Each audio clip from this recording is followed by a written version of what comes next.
നമ്മുടെ ജീവിതത്തിൽ നമുക്ക് മാറ്റം ഉണ്ടാവണം. എവിടെ മാറ്റം ഉണ്ടാവേണ്ടതെന്ന് അറിയോ? ഇബാദത്തിൽ മാറ്റമുണ്ടാകുന്നതിനേക്കാൾ കൂടുതൽ സ്വഭാവത്തിലും കൽബിലുമാണ് മാറ്റം ഉണ്ടാവേണ്ടത്. 2 റക്അത്ത് കൂടുതൽ നിസ്കരിക്കുക, അല്ലെങ്കിൽ ഏതെങ്കിലും ഒരു ഇബാദത്ത് കൂടുതൽ ചെയ്യുക എന്നുള്ളത് വേണ്ടെന്നല്ല. ആ ഇബാദത്തിന്റെ ഫലം സ്വഭാവത്തിലാണ്. ഇബാദത്തിന്റെ ഫലം സ്വഭാവത്തിലാണ്. സ്വഭാവത്തിന് ഫലം ഇല്ലെങ്കിൽ ആ ഇബാദത്ത് നിഷ്ഫലമാണ്.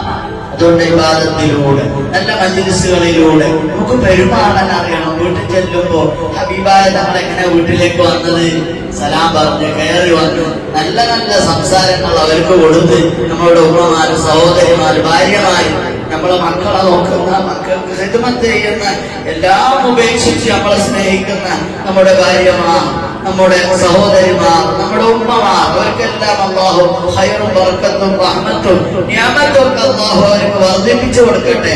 അവർക്ക് എത്രയോ ഖിദ്മത്ത് ചെയ്ത് നമുക്ക് വേണ്ടി പോകുമ്പോഴേക്കും പലതും ചെയ്തു വെച്ച് നമ്മൾ പോകുമ്പോൾ നല്ല വാക്കുകൾ പറയണം. അൽഹംദുലില്ലാഹ്, അവരെ ഖൽബ് സന്തോഷിക്കും, അവർക്ക് റാഹത്തുണ്ടാവും. മോശപ്പെട്ട വാക്കുകൾ നാവുകൊണ്ട് നമ്മൾ ഉപയോഗിക്കരുത്. നമ്മുടെ ഹബീബായ തങ്ങളെ മുഹിബ്ബല്ലേ, ഹബീബായ തങ്ങളെ ആശിഖല്ലേ. അതുകൊണ്ട് നമ്മൾ ആ രീതിയിൽ തന്നെ നമ്മൾ വളരണം. ഒരാളോടും പാടില്ലാത്ത വാക്ക് നാവിലൂടെ വരരുത്. ഒരാളുടെയും ഖൽബ് പൊട്ടുന്ന ഒരു പ്രവർത്തനം നമ്മുടെ ജീവിതത്തിൽ ഉണ്ടാവരുത്.